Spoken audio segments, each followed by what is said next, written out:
25101082. Perkenalkan, nama saya Naila Rentisa Putri dengan NIM 25101065. Perkenalkan, nama saya Vita Sari Syanipar dengan NIM 25101066. Kami dari kelompok akan menjelaskan bagaimana pergeseran paradigma dalam kehidupan sosial. Nah, Kak, apa sih yang Kakak tahu tentang paradigma dalam kehidupan sosial menurut Thomas Kahn? Nah, teman-teman, pergeseran paradigma dalam kehidupan sosial menurut Thomas Kahn yaitu bagaimana cara pandang kita bersama yang digunakan oleh masyarakat untuk memahami realitas. Ini seperti kacamata yang menentukan bagaimana kita memaknai peristiwa, perilaku, dan aturan sosial. Contoh sederhana itu dulu orang melihat kesehatan mental itu hanya soal kurang kuat. Tapi sekarang masyarakat melihatnya sebagai kondisi ilmiah yang bisa diobati. Nah, itu yang disebut dengan paradigma di kehidupan sosial menurut Thomas Kahn. Nah, Kak, apa sih perbedaan paradigma lama dan paradigma baru dan bagaimana contohnya di kehidupan bidang sosial? Nah, jadi paradigma lama dan baru itu memiliki perbedaan. Kalau paradigma lama yaitu cara pandang tradisional yang cenderung kaku, mengikuti aturan lama, dan melihat dunia secara terbatas. Kalau paradigma baru, cara pandang modern dan fleksibel yang menyesuaikan dengan perkembangan zaman. Adapun paradigma lama dan baru dalam bidang sosial, yaitu bidang kesehatan. Paradigma lama memandang masalah mental dianggap kelemahan pribadi atau kelemahan iman, sedangkan paradigma baru menganggap kesehatan mental itu dipahami sebagai kondisi medis atau psikologis yang valid dan perlu ditangani. Di bidang pendidikan, paradigma lama memandang bahwa guru itu sebagai pusat pengetahuan, murid yang harus pasif.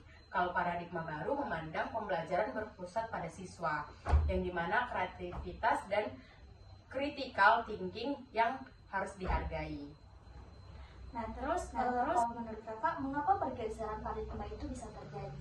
Nah, pergeseran itu dapat terjadi penyebab perubahannya yaitu karena kemajuan ilmu pengetahuan, ilmu psikologi, sosiologi, dan teknologi memberikan penjelasan baru tentang perilaku manusia. Dan yang kedua yaitu karena globalisasi. Kita mudah melihat cara hidup negara lain melalui internet.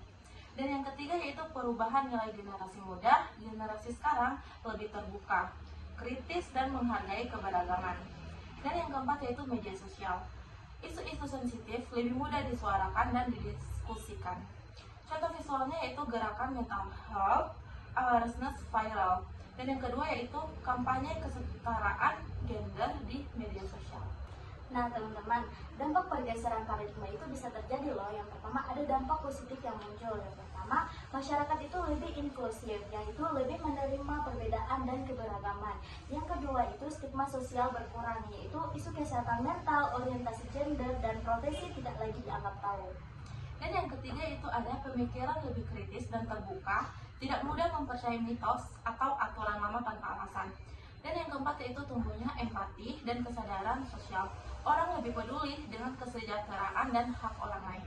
Ada juga contoh visualnya, yaitu seperti A. Ruang konseling di sekolah, kedua, program anti-bullying, dan yang ketiga, perempuan dan laki-laki bekerja di profesi yang sama, tanpa membeda-bedakan. Nah, teman-teman, pertanyaan ini mengajak kita menyadari bahwa ilmu pengetahuan, nilai sosial, dan cara berpikir manusia itu selalu berkembang. Paradigma apapun itu bisa berubah sesuai perkembangan zaman.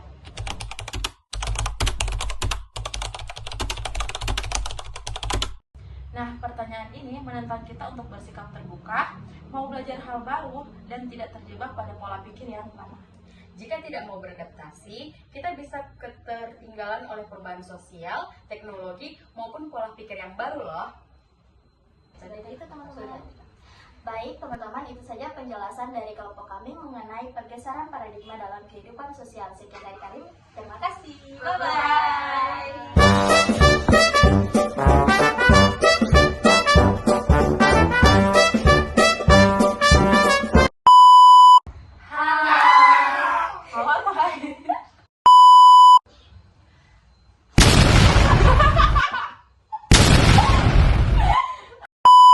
Kak, apa sih yang kakak tahu? Baru. Dan bagaimana contoh kehidupan sosial?